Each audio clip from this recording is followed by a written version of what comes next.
Welcome back to the Marketing Ninja Podcast with Manuel Suarez, CEO of attention-grabbing media and author of #1 bestseller, Marketing Magic. To understand the extent of the tool, it's getting pretty incredible. And it's one of those things that I would say that in the world of the internet that has been around somewhere around, let's say 40 years, right? If you go back to, the early stages of IBM and pre-dial and dial-up, etc., we go back to the 1990s, late 1980s. We've had internet for somewhere around 35 years or so. In all those 35 years, which is the entirety of the world of this thing that has revolutionized the world, there's only one thing bigger. And I'm telling you, I'm obsessed with the world of marketing and business. If you know me, you know that I've been doing this and I have several businesses, all of them successful. I've been doing this for 10 years. I understand opportunities. It's that word opportunity is something that I live by all the time. In all the years of the internet, there's only one thing bigger than AI right now. One thing in its history, the creation of the internet itself. Nothing else is bigger than that. The creation of the internet is the one thing that's bigger than this. Dot-com bubble, the dot-com era, all that stuff. It's dwarf compared to what this is gonna do for all of us. Again, just think about that for a second.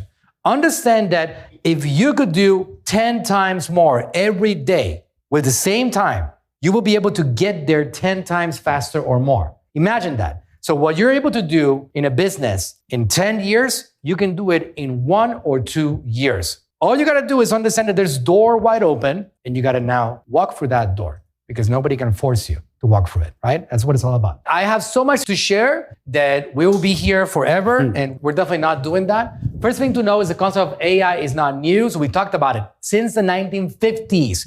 Researchers began exploring the idea of machines and systems that could mimic human intelligence, just to give you a little bit of background, right?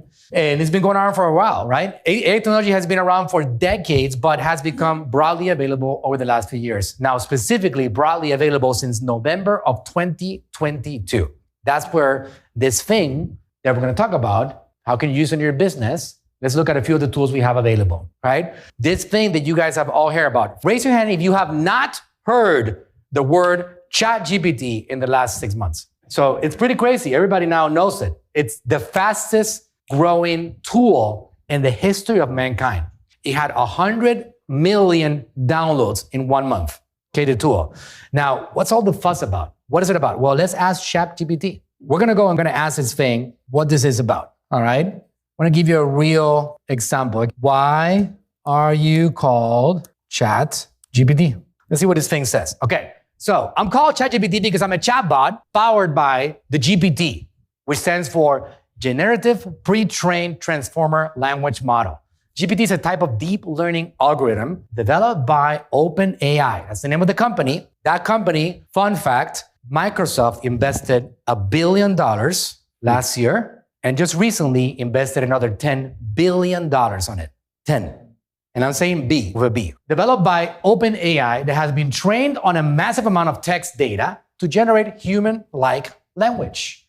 By leveraging the power of GPT, I can generate responses to questions and engage in conversations with users in a more natural and human-like way. I mean, just literally yesterday, I jumped in here and I created an entire sequence of emails and text messages and marketing campaigns by simply giving it a few bullet points. I would like to make this clear. I was doing this while on my vehicle in a red light. I was not driving. I'm a little obsessed with marketing and business and I want to keep on growing and time for me is very important. So I had a red light. We were really stuck in traffic. Things were not moving and I said, you know what? I got to come up with a marketing strategy. Let me go and do this very quickly. And I gave it this thing and I actually voice texted it to it. And I said, make me a follow-up sequence of 10 emails for an HVAC company for prospects that reached out to a company called Pooling, Cooling, AC and Refrigeration, a company that you might have heard about before because they are local. Great attention grabbing subject lines and make the focus of the emails around the importance of servicing their AC units to avoid issues. Clearly detail on every email one potential problem that an AC unit can cause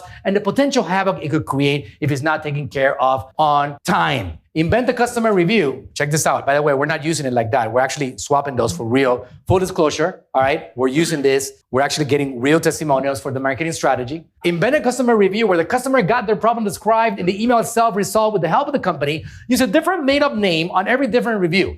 Use a call to action to contact the HVAC company today for a free estimate. Also mention a special offer called free second opinion. Sign all the emails by the CEO, and also end with the slogan, our goal is to make sure you never again have to think about your AC unit. Let them know at the end to follow Public Cooling on social media, Facebook, Instagram, and TikTok for more tips and information. And just like that, this machine spit out the entire thing, all right? And it has separation and grammar and perfect. But if you notice this, you're gonna see some examples on this throughout the presentation. I was very detailed, and I can get even more detailed. If you simply say, hey, make me a marketing sequence of emails to promote an HVAC company, do you think it's gonna do a good job? So you see, it makes non-humans more efficient non-humans. It makes geniuses more efficient geniuses. You gotta know how to communicate with this platform correctly so you can get the value that you need for that particular platform. I've heard people complain about, it doesn't know how to do copywriting correctly. No, you don't know how to get it to do copywriting correctly. That's the right answer. You have to use this tool correctly. Hey, thanks for listening. If you enjoyed the podcast, go ahead, leave us a review and subscribe to tune in for future episodes. And if you're looking for a team that'll go above and beyond for you and your brand, go to talktoaninja.com today.